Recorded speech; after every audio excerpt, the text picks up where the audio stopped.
Saudara-saudari terkasih, apakah saudara sudah memulai hari ini dengan penuh sukacita dan punya niat untuk berbuat baik meskipun kecil?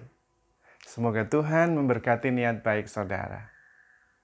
Bapak Suci Fransiskus seringkali mengatakan bahwa kerendahan hati itu sangat penting untuk pertumbuhan hidup rohani. Karena di atas kerendahan hati itulah semua keutamaan-keutamaan yang lain kita bangun. Iman, harapan, kasih, kesabaran, pertumbuhan itu dibangun di atas dasar kerendahan hati. Jadi kalau kita tidak rendah hati, nampaknya sulit untuk maju dalam hidup rohani. Namun, rendah hati itu tidak mudah. Bapak Suci Fransiskus juga mengatakan, kerendahan hati itu diuji ketika kita dihina. Kalau kita belum bisa menerima penghinaan dengan ikhlas dan tulus ikhlas, kerendahan hati kita belum teruji. Saya sendiri merenungkan, kenapa orang bisa menjadi sakit hati, tersinggung ketika dihina atau direndahkan. Ada beberapa alasan. Yang pertama, karena kurang mengenal diri sendiri. Kalau kita mengenal diri sendiri, maka kita tidak akan tersinggung ketika direndahkan atau dihina. Mengapa? Karena kita kenal diri kita. Kita tuh ya ada baiknya, ada tidak baiknya juga. Jadi kalau pas kebetulan orang lain merendahkan kita, menghina kita, ya kita bisa terima. Memang di dalam diri kita ini ada tidak baiknya juga. Mungkin kebetulan dia sedang menemukan sisi tidak baik dalam diri kita. Dan karena kita sudah menerima diri, ya enggak apa-apa. Toh kita memang ada tidak baiknya. Tapi ada baiknya juga kok. Sehingga kita lebih tenang menerima penghinaan atau ketika kita direndahkan. Yang kedua, kita memang merasa belum mengenal diri kita sendiri. Karena itu kita merasa kalau orang lain merendahkan diri kita, menghina kita berpikir memang orang itu benar. Sehingga kita merasa tersinggung. Padahal kalau kita mengenal diri sendiri, tidak kok. Saya tidak seperti itu. Kalau orang lain merendahkan diri kita, kemungkinan besar itu persoalannya. Bukan persoalan kita. Sehingga kita tidak perlu tersinggung. Wong itu memang persoalan dia. Orang yang menghina kita, pertama-tama bukan berbicara tentang diri kita. Tetapi berbicara tentang orang itu sendiri yang menghina kita. Kita lebih kenal diri kita, sehingga kita tidak perlu tersinggung. Yang ketiga, mungkin kita memang kurang rendah hati. Kalau kita rendah hati, artinya kita itu sudah merendahkan diri sampai serendah-rendahnya, sehingga tidak bisa direndahkan lagi. Jadi kalau ada orang lain merendahkan kita, ya kita mengatakan, memang kita rendah. Malah kita bisa dengan tenang mengatakan, oh saya tidak begitu, saya lebih rendah dari itu. Nah, malah tidak menjadi sakit hati. Karena itu, kita perlu belajar memang kerendahan hati itu. Karena kemungkinan besar ketika kita tersinggung, kita menganggap diri kita itu lebih baik dari yang lain.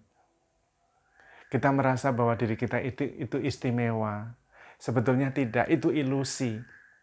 Kita sama saja dengan yang lain. Memang secara individual punya kekasan. Kelemahannya juga khas masing-masing, tapi sama-sama punya kelemahan. Maka penting menguji kerendahan hati kita. Jangan cepat tersinggung, jangan cepat merasa sakit hati ketika tidak dihargai, ketika kita merasa direndahkan atau tidak dianggap. Kemungkinan besar itu persoalan dia. Kemungkinan yang lain, kita mungkin merasa diri kita terlalu lebih tinggi dari yang lain, padahal sama saja. Dan mungkin kita belum rendah hati kalau kita tersinggung. Maka kita perlu belajar dari Tuhan Yesus sendiri. Justru persis Tuhan Yesus meminta kita supaya menyangkal diri, memikul salib. Justru ketika kita direndahkan itulah saatnya kita menguji apakah kita sudah menyangkal diri. Kalau kita sudah menyangkal diri, kita direndahkan, ya enggak merasa tersinggung, enggak sakit hati. Kenapa? Lah sayanya enggak ada kok. Saya sudah menyangkal diri kita. Saya sudah menyangkal diri sendiri. Sayanya sudah enggak ada. Direndahkan ya enggak bisa. Justru itulah Tuhan mengajak kita supaya mengikuti teladan Tuhan sendiri yang direndahkan, dihina, padahal dia itu Allah yang maha tinggi, tetapi bisa menerimanya, tetap mengampuni, tetap mencintai. Tetapi kalau kita sungguh-sungguh bisa rendah hati, sebetulnya kita itu sungguh-sungguh bisa menjadi pribadi yang sangat bebas. Tidak takut kemana-mana, tidak takut dihina, tidak takut direndahkan. Dan karena itu menjadi lebih berani. Mengatakan yang sebenarnya berani, tampil apa adanya berani. Karena kita memang rendah hati.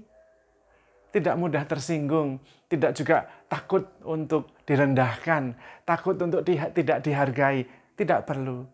Dan kemudian kita menjadi lebih bebas juga mengasihi karena tidak takut ditolak. Karena ketika kita mengasihi dan ditolak, itu lebih problem dia. Kita tetap tenang karena kita mengasihi. Berbahagialah orang yang mengasihi. Dan mengasihi itu ternyata adalah melakukan tindakan keluar dari diri sendiri dan menganggap orang lain itu bagian dari diri kita sendiri. Maka kalau kita menganggap orang lain itu bagian diri kita sendiri, kita juga tidak merasa direndahkan ketika kita dihina. Karena dia dan saya itu satu kesatuan, satu tubuh yang sama. Antara kaki dan tangan, antara mata dan telinga, kita satu tubuh. Karena itu kita tidak merasa direndahkan kalau dihina, tidak merasa sakit hati. Dan rupanya efeknya besar sekali. Relasi kita menjadi lebih baik, orang lain merasa lebih dihormati, kita diterima di mana-mana karena tidak gampang tersinggung dan tidak mudah sakit hati. Kita lebih bebas dan kita lebih penuh sukacita. Tetapi juga kita lebih maju dalam keutamaan-keutamaan yang lain. Karena memang keutamaan-keutamaan yang lain dibangun atas dasar kerendahan hati. Maka beranikah kita menguji bahwa kita sungguh-sungguh memiliki keutamaan kerendahan hati? Yaitu ketika kita dihina kita tidak sakit hati. Ketika kita direndahkan tidak tersinggung. Karena memang persoalan utama bukan pada kita yang dihina, tetapi yang menghina. Persoalan yang kedua adalah kita sudah mengenal dan menerima diri sendiri apa adanya. Memang dalam diri kita itu ada baik, ada tidak baik, sama dengan yang lain. Tidak perlu merasa tersinggung.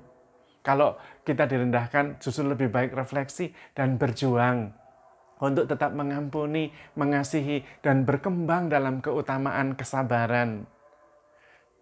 Sekaligus kita belajar untuk menjadi pengikut Kristus, menjadi murid Yesus yang sejati, yang mampu menyangkal diri sendiri, memikul salib, dan kemudian mengikuti Tuhan. Jalan itulah justru jalan keselamatan, jalan yang memerdekakan, dan itulah jalan kebenaran, karena kebenaran akan memerdekakan engkau, menurut Rasul Yohanes. The truth will set you free. Kebenarannya kita memang diri kita itu ada baik dan ada tidak baik. Terima saja apa adanya tanpa harus menjadi gelisah dan tetap dengan rendah hati berusaha selalu berbuat baik, mengasihi dan memuliakan Tuhan.